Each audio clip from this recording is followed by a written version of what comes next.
When do you consider a person angry? By the means of how she looked, how she acts, or how she stares? Signals may be. A person can be destructive once she is provoked to do it. However, sometimes it cannot be predicted. The aftermath can be monstrous and disastrous in a way that it punitive to people that surrounds her. Just like any other hurricanes, tornadoes, and earthquakes, this is disastrous and punitive to people in a way that this destroys life, properties, and even hopes.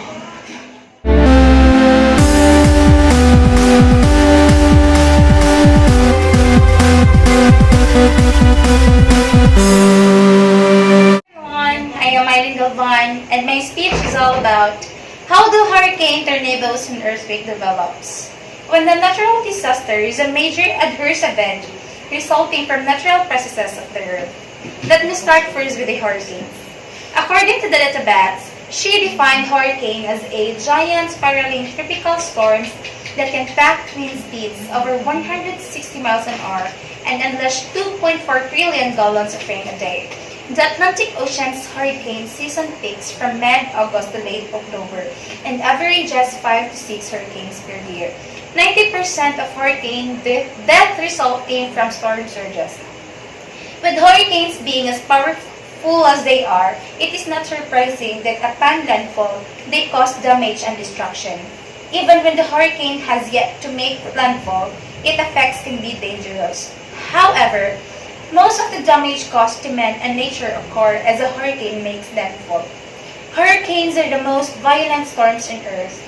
They form near the equator over warm ocean waters. Actually, the term hurricanes is used only for the large storms that form over the Atlantic and Pacific Ocean. Strong winds, storm surge, flooding, tornadoes, riptides. This phenomena can turn a hurricane into a home wrecker, a nature destroyer, and even a killer. Some tropical storms that make landfall cause damage in these ways, but very rarely do they so is insignificant a manner as do hurricanes. According to National Ocean Services, hurricanes form over the ocean, often beginning as a tropical wave, a low-pressure area that's moved through the moisture-rich tropics, possibly enhancing shower and thunderstorm activity. Hurricanes are powerhouse weather events that suck heat from tropical water to fuel their firing. Tornadoes. Tornadoes form from thunderstorms. Thunderstorms develop in warm and moist air in advance of eastward-moving cold fronts. They often produce large hail, strong wind, and tornadoes. Tornadoes occur in many parts of the world. When a tornado watch is issued, it means to remain alert or a tornado is issued in your area. A tornado warning means a tornado has sighted or indicated by weather radar. Tornadoes only form when a thunderstorm has a particular combination of winds. Air rising in thunderstorms can begin to spin when it's affected by winds blowing in different directions. It starts to rise a bit more and adjusts stalled again by wind moving in any directions. Earthquake. An earthquake is the shaking of the earth resulting from the sudden release of energy in the earth. According to UPSS, earthquakes are usually causes when rock underground breaks along a fault.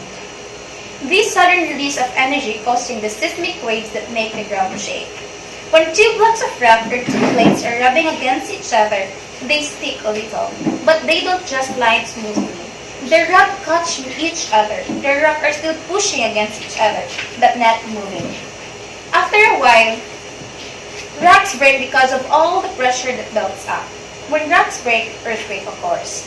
Most earthquake occurs at fault zones, where tectonic plates, giant rock slabs that make up the Earth's upper layer. Immense stress can build up between plates. When this stress is released quickly, it sends massive vibrations called seismic waves. So, how did nature make these disasters? It is because she wanted to teach us people one great lesson, that we should take care of what is around us, what is essential for us, and what is within us. And all of that are one of the natural disasters.